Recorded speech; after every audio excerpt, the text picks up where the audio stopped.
Happy Halloween, everybody, and welcome back.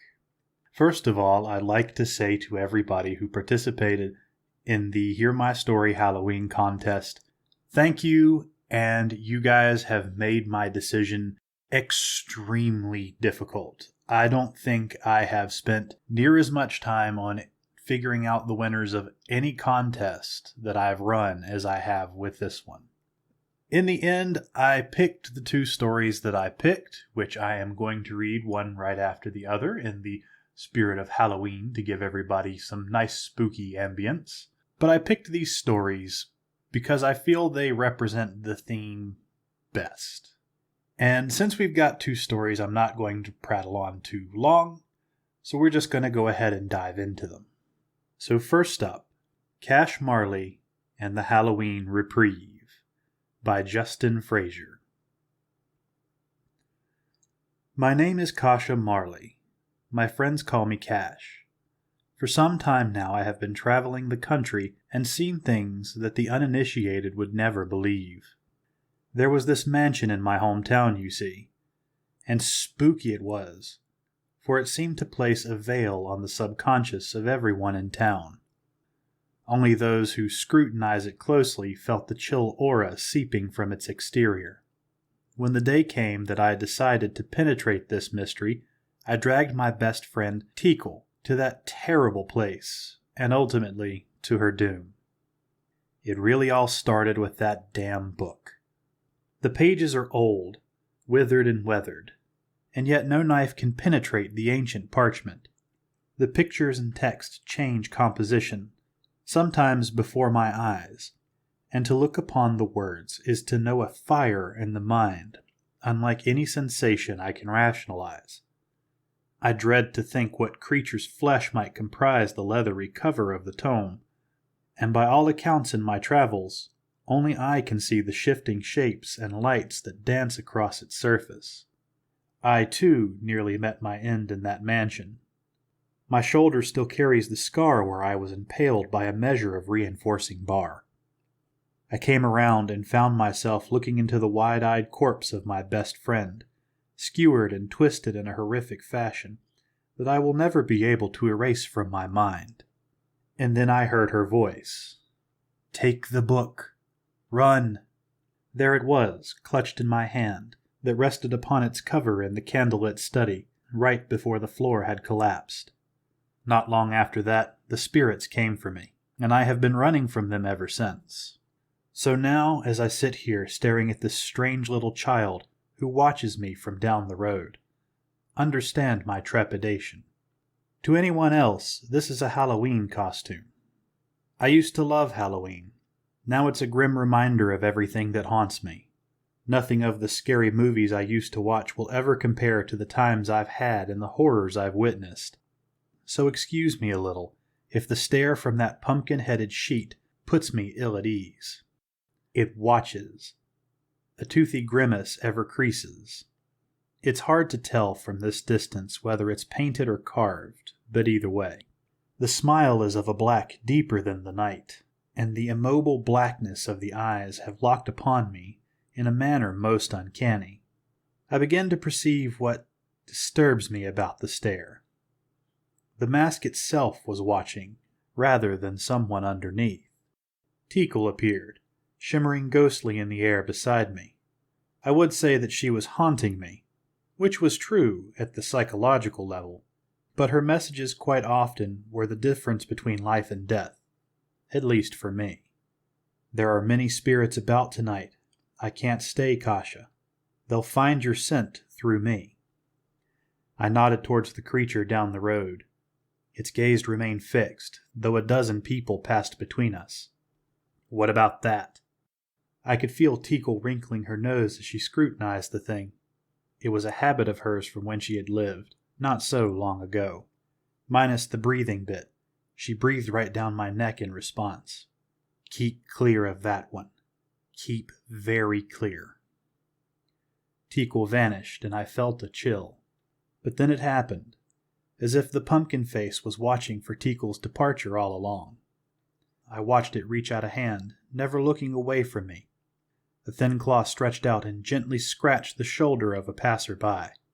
That person stopped cold and turned. Now a pumpkin and a witch tried to freeze me with their chilly stares.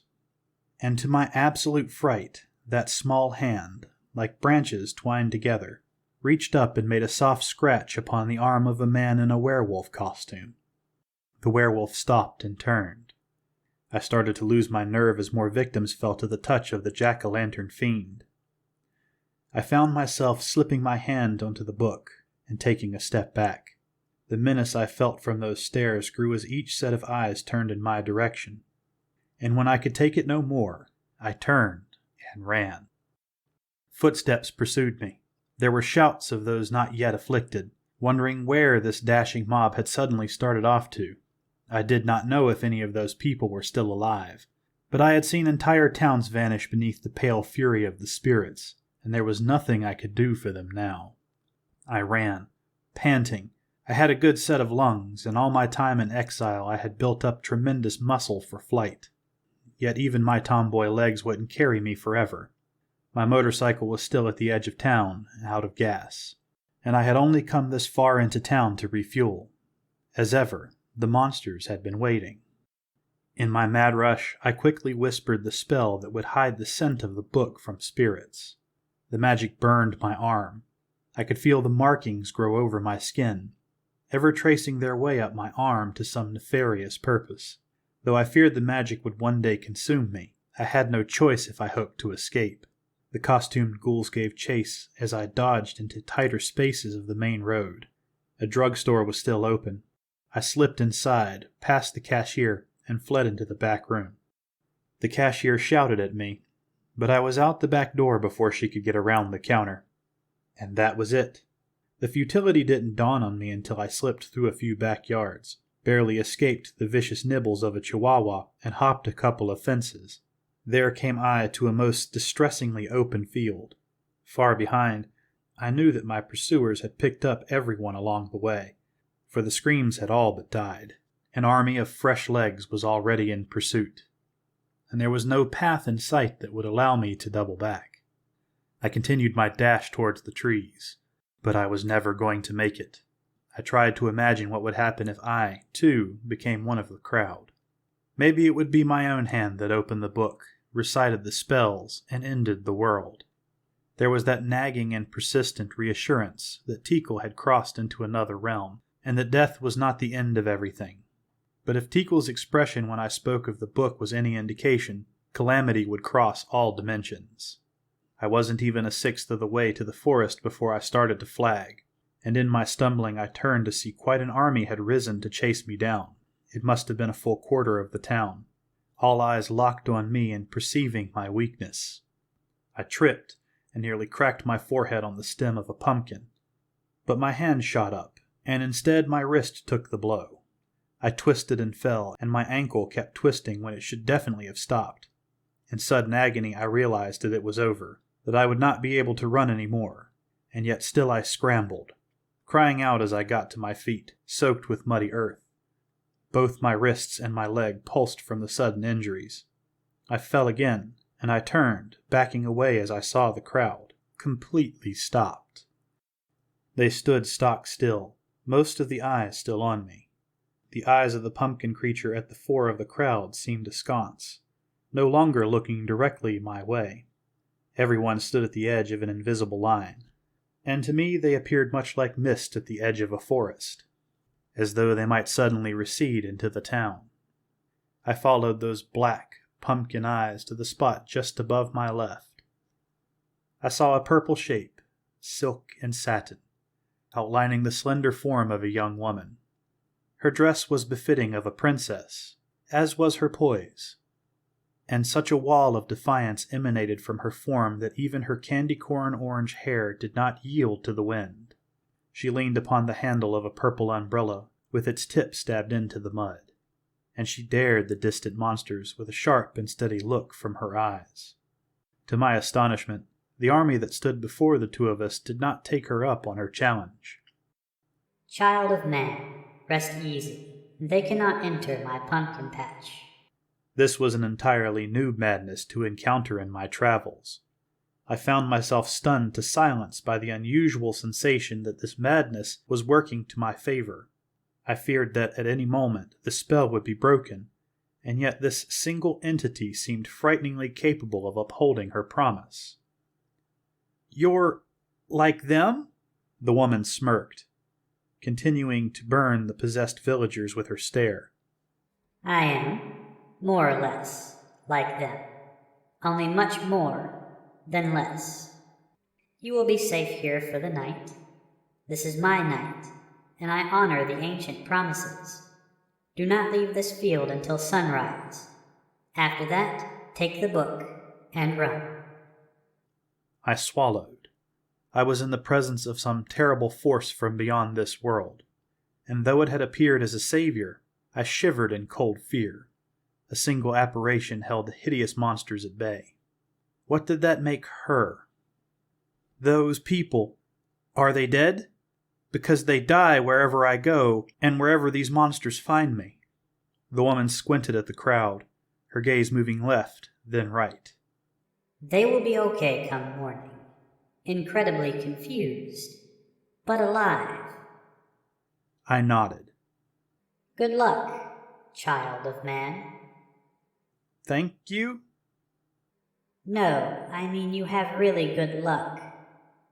You almost became one of mine when you tripped over my pumpkins. That's the only reason I appeared. To think you had that book as well. And be careful, and may that luck carry you through. She vanished. I sat there, cold and terrified. The monsters made no attempt to come closer. I had no choice but to trust this new apparition, so I gave in and slept. Until I fell asleep, I could feel the costume shop army staring daggers. I awoke to sunlight when a man found me in his field, startling me awake.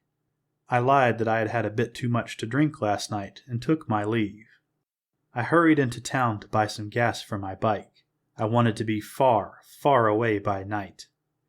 For the most part, things were completely normal. A few people muttered in confusion over the previous day, but nobody was asking questions. The only thing that caught my attention as I made my way out of town was a little song I picked up on the wind. Voices, perhaps of children on the playground, drifted softly into my ears, but I found I could not forget the words, and knew that I would never get this song out of my head. Little Katerina wound up dead, hit her head on a pumpkin stem. She lies in the pumpkin patch all alone, till the pumpkin princess carries her home. Now in the pumpkin patch she stays, where all the Halloween spirits play, witches and wolves and creatures of bone, and Katerina, the girl who died all alone. A nice spooky story to start us out. Due to my love of spookiness and tomboys, I found that to be a particularly interesting story. We have our second story, which is a bit more creepy, and is done by an individual who has a very interesting username. Under a Blood Moon, by user FalloutUrMum. The light of the blood moon crept through the crypt, falling on a stone tomb. The glistening walls trembled as if they knew to be afraid, then silence. The red light stopped, knowing where it had fallen. The night of the blood moon is alive, but intentions unknown. The tomb cracks around its old stone lid. The cemented lid with a relief of a beastly creature unwilling to release its grip. Loud cracks prove the night still stronger than stone. The lid lifts and floats to the side, gently resting on the floor because it may be needed when this is done. Shadows in the red light fell on the face of some creature, cold as the night air, its eyes open and dilated in the faint light of the moon. Arms crossed straight as a board, lifted to its feet, the light that seeps through the crypt's window illuminates a fanged grin. Not the first time it has been colored red. Stangnockt stood tall by the strength of the moon. His own strength, however, needed to be satiated. The drive of hunger is the strongest force on this creature's conscience. Like a live man in his casket, he banged on the walls of the crypt, confused as to why his power was not what he was used to. One does not sleep so long without becoming weak. If Sangnocht wanted a meal, he would need to earn it. Fangs drawn, this creature of the hunter's moon fought against the sealed gate to his place of slumber. Meanwhile, in a village across the woods, a beggar went on a harvest of his own. By the light of gourds carved with faces to ward off spirits, he ate the meals left out by the villagers to appease their dead relatives. The moon would keep the dead villagers appeased tonight, as it fattened a swine for its hounds. Old Mihail would eat until he couldn't stomach any more. Then he found a pocket in between the stone buildings, where he was likely to be left alone. There he sang a tune that told the village their dead was resting well tonight. The stone door of the crypt of Sangnocht finally budged. The beast would bleed had he blood left in him. Only the flesh of his knuckles and the skin on his forehead hung off from the thrashing at the stone in his newborn state. Even so weak, Sangnocht still managed to rip through the stone door. Bones of the crypt builders used to reinforce the mortar flew to the foot of the forest ahead. Crypt Sangnocht rests atop a burial mound that the trees agreed not to tread upon, under the agreement that Sangnocht would not taint their roots with the blood of man. The burning souls below the mound screamed at the realization of the moon's beast awakening. Their sacrifice, it seemed, had gone unnoticed. They cried out to the trees, "Protect our kind from the eyes of this creature." But the trees did not listen. They too feared the wrath of the moon, praying each night for the return of the sun. In return, they'd hold the darkest shadow cast on this earth. For Sangnocht's ancient promises to these poor souls was one he never intended to keep. And thus, his hunger consumed his conscience continually. Flames spit from below the headstones, illuminating the flesh-hung skeleton that this hungry creature inhabited, along with smoke-colored souls that escaped into the night air. With the cries of the long-dead fools, Sangnocht's night had begun. Mihail, the poor beggar, this night he was pleased to be a fat pig like those who surrounded him, though he was plagued by terrible dreams. Spiraling flames and dancing skeletons filled the freshly harvested fields. Each skeleton with the head of a carved gourd, jagged, toothy smiles, and sinister, gleeful eyes. They lined the village, luring poor Mihail's neighbors to their death. Though they typically think little of Mihail, he is always watching, never with an envious eye. The sun-kissed Mihail dreamt that he did all he could to stop his neighbors from joining the death. The bloated beggar woke with eyes wide. He ran as fast as his sloshing stomach would allow, to the fields where the grain once grew. His eyes darted across the red tree line. Nothing was there. He listened for screams, but all he heard was laughter from inside the houses that still celebrated the night that marked the end of the long summer's work. The red moon looked down on the concerned Mihail, who sat watching the tree line to ensure his neighbors were safe. No dead will rise while he was filled with their food. Then it occurred to Mihail, "Maybe I am guilty," he said. "I have taken food without thinking twice. Oh, I am a fool. What I have stolen was meant for the spirits. I have nothing to leave in its place. I should go in the morning to repent." He wrote off his dream as a scene of guilt. The moon sent a cool night wind past Mihail's hairy nose. The dry air filled his lungs, and he was fast asleep. All while Sangnocht approached the woods. Trees shook as the man of night passed them, knowing all too well that this beast was not an honorable one. The trees communed that they would stand firm should blood touch their roots. They creaked and moaned. Crows took flight. The trees discussed what they would do. As a test, they guided Sangnocht to the body of a deer, which the beast stepped over without a thought, as if the carcass was but another stone to be trampled. But as the trees feared, this was a night for the blood of man. Though so long as the beast kept the blood off their roots, the trees would show him the way. They had a vengeance of their own. As man had become greedy, bleeding their sap and cutting live trees, they knew where Sangnocht should go. Mihail dreamt again of dancing gourds. The song of women in the choir was heard in the distant echoes of the forest. Then the skeletons gleefully entered the town, while Mihail sat paralyzed to their advance. He awoke again and ran straight to the church, praying that he'd vomit up the food he ate. But the moon would not let him. The doors of the church remained locked when Mihail arrived. He fell to his knees and begged for more than he typically asked. He repented and promised to never steal again. This angered the moon, as now the soul of Mihail could no longer be consumed. Only his blood would enter the fierce predator that was meant for this measly prey. Mihail sat on the stoop of the church for only a moment, then returned to his post. His neighbors needed him, and in his mind he owed it to them. "It's just the night," he said to himself. "When the sun rises, I will be fine, and the village will remain." Mihail sat at the edge of the field once more. He watched the trees shake and took peace in the cool, dry air of the autumn night. The clouds passed along the moon, casting a shadow in the already dark night. Mihail stared onward. Then the clouds opened up. The red trees stood still, and nothing was there.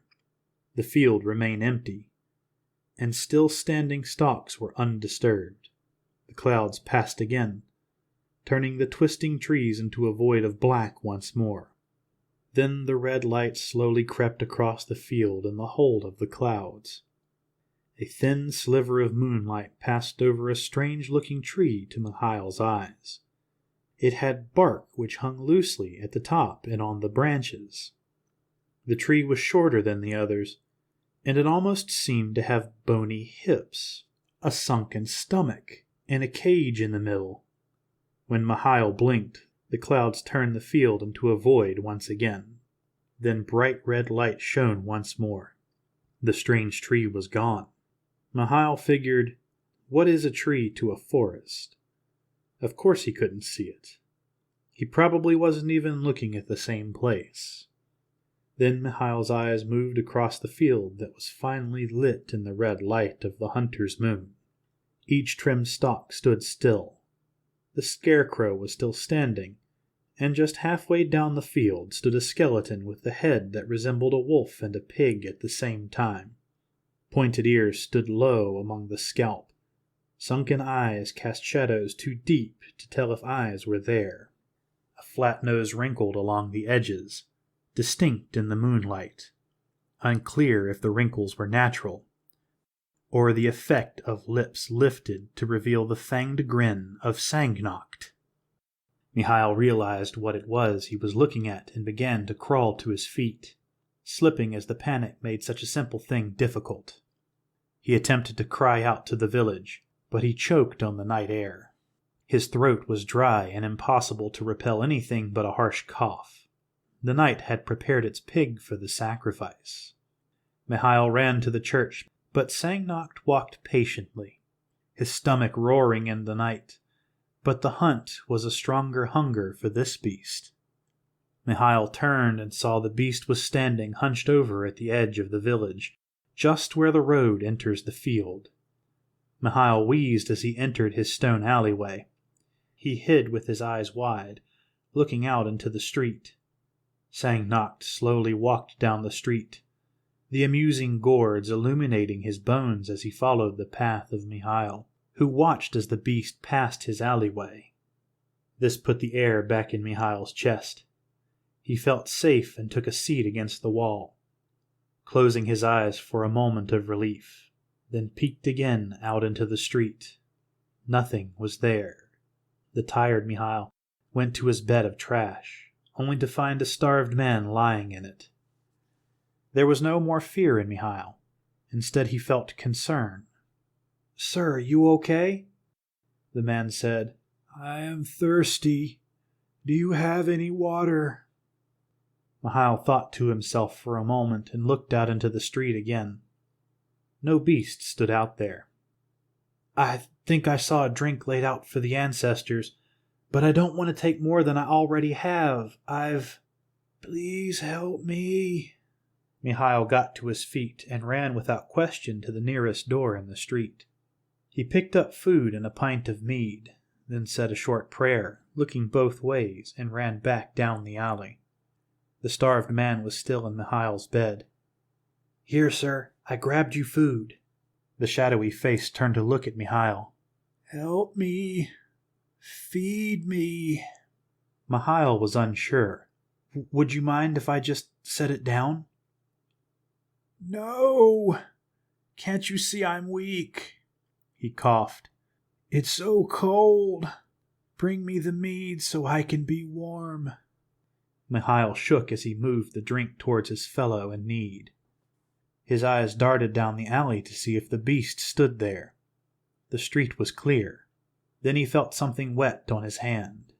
His trembling caused the mead to spill a little down the mug's side. Mihail slowly brought the drink closer and closer to the weak man's shadowy face. The man's hand gripped Mihail's wrist, bloodless skin hanging from the knuckles. The mead was dropped, and Mihail struggled to run, fighting so hard that his shoulder popped out of place. Sangnakt pulled Mihail into the shadows and put his mouth around the neck of poor Mihail. The beggar's eyes darted as he waited for the bite, but instead he felt fangs moving across his neck until behind it. Sangnakt wanted to cherish this prey. He chose to choke poor Mihail with his mouth around the neck. Mihail kicked and squirmed until his hunger for air was that of Sangnakt's lust for blood. Then, in the last moments of Mihail's fight, Sangnakt moved his mouth so the fangs would puncture deep into the pig's neck, where he drank until the beggar was nothing but bone, and the beast of night filled into his muscle and flesh. The hanging skin healed, and Sangnakt took Mihail's cloak to clothe himself. His hunger for blood and soul still remained. And that, my friends, is the end of our stories for this contest. Thank you all for joining me, and I wish you all good luck.